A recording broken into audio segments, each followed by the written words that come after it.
You look delicious. Oh!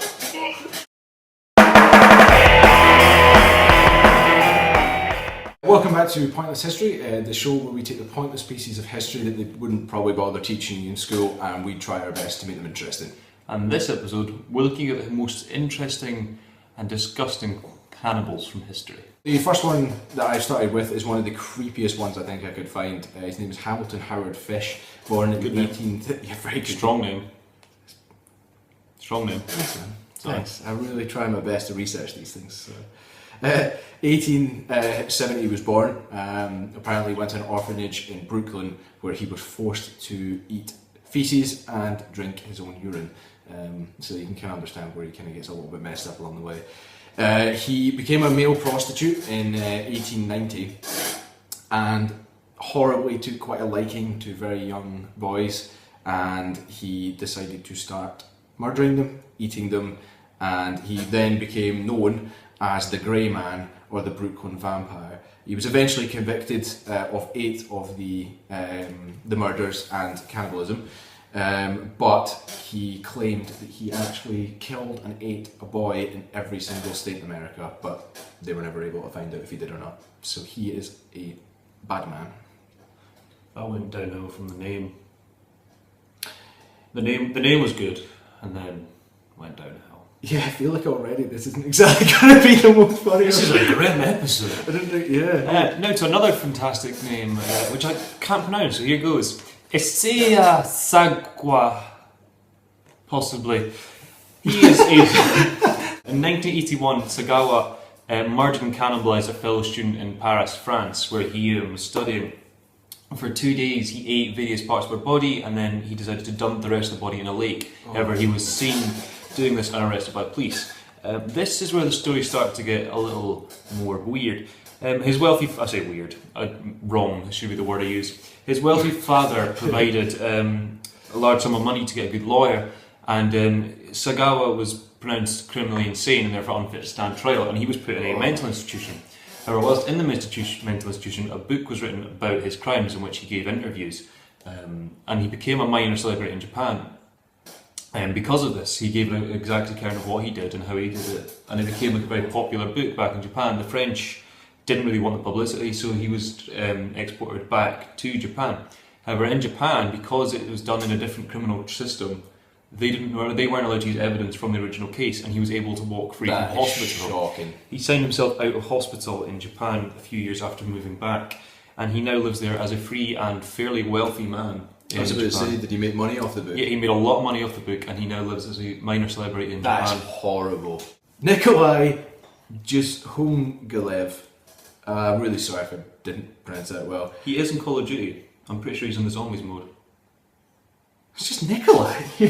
Sorry. So, this guy, he decided that he really wanted to rid the world of prostitutes.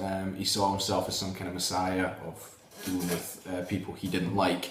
So what he would do is he would invite them back to his house, he would murder them, and then what he would do is he'd cook them, and he would serve it to his friends as ethnic cuisine. So he would have loads of... Every time he murdered someone new, he would have a house party, and apparently he became known for cooking really well with what he called long pig.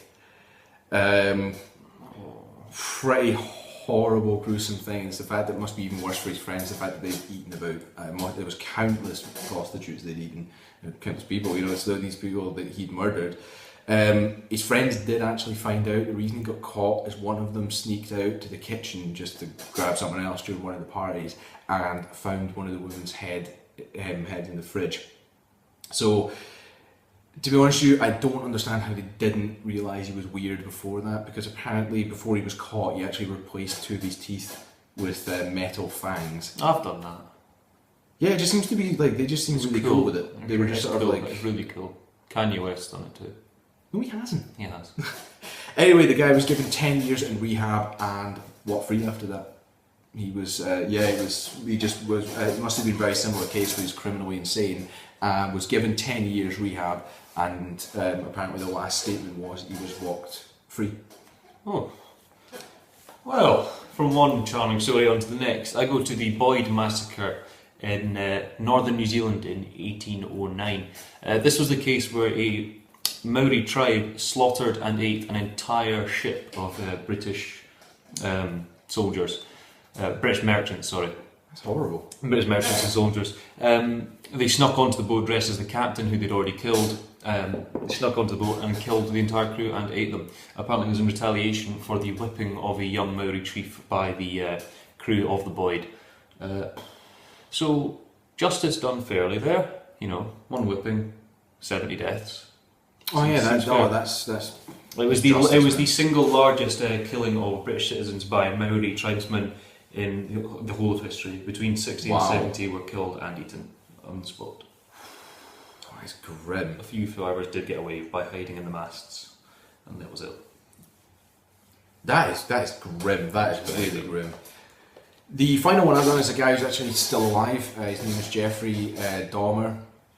He's one of America's most infamous murderers. He killed 17 people, and there's actually an interview with him that you can see.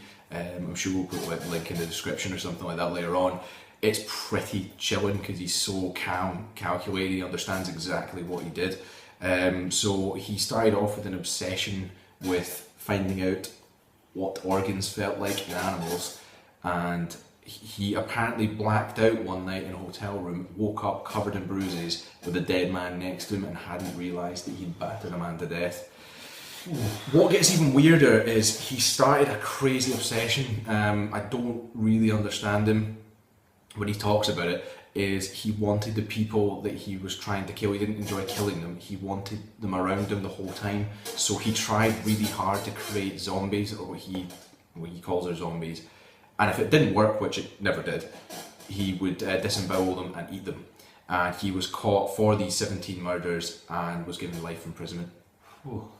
Very, very good. And he's still alive in America? He's still alive, yeah. There's loads of interviews with him. Obviously, it's not one of these things that you would make money off, but it's just sort of TV programs and psychologists. No, I did, when we were researching these facts, I could hear Graham watching the interview, and even though I just had little bits, it was not for me. Really disturbing stuff. Stuff. If you're a psychology student, though, I imagine it's fantastic. We did look at that. But obviously, you're all history students, because that's what we are. That's what we do. History's better, obviously.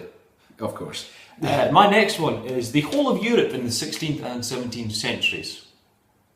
I should be more specific here. This was generally richer people in Europe, including royalty, priests and scientists, who would frequently use remedies and medicines made from ground up mummified corpses, dug up from ancient Egypt. They'd grind up these, they believed they had magical healing powers because they were the ancient pharaohs. And this was like the highest classes in societies would use these. And they would take these medicines because they believed that these would make them better. And it was actually a whole host of different uses for mummified bodies. They would make paint from them, and I think the colour was called mummy brown. And a lot of artists used it, and they didn't actually realise it was called mummy brown because it was mummy. They thought it was just because it was the colour of a mummy, but actually it was made from. It's also used as fertilisers, locomotive fuels, and to make papers, amongst many other things. Wow. So you could literally buy paper made from mummies. However, it became somewhat less trendy once people found out that rather unscrupulous Egyptian companies were using beggars from the streets instead of pulverised mummies to make them paint. Okay, so thank you for watching Pointless History again. We really hope that you've enjoyed it. So, as we've said for the last couple of episodes, we are a brand new channel, so please like and subscribe, and we will be putting up consistent episodes as much as we can. And if you have ever killed someone, cannibalised them, please do not put that in the comments. Please do not put that in the comments. Not know that. This week in the comments, just put in your favourite description of a fluffy bunny rabbit. Something nice. Or maybe a joke, just because this has been a grim episode. We apologise. I don't think we realised quite how grim this is going to be when we started. Just comment a joke, something funny, make us smile again. Because this was supposed to be a light-hearted gander through history.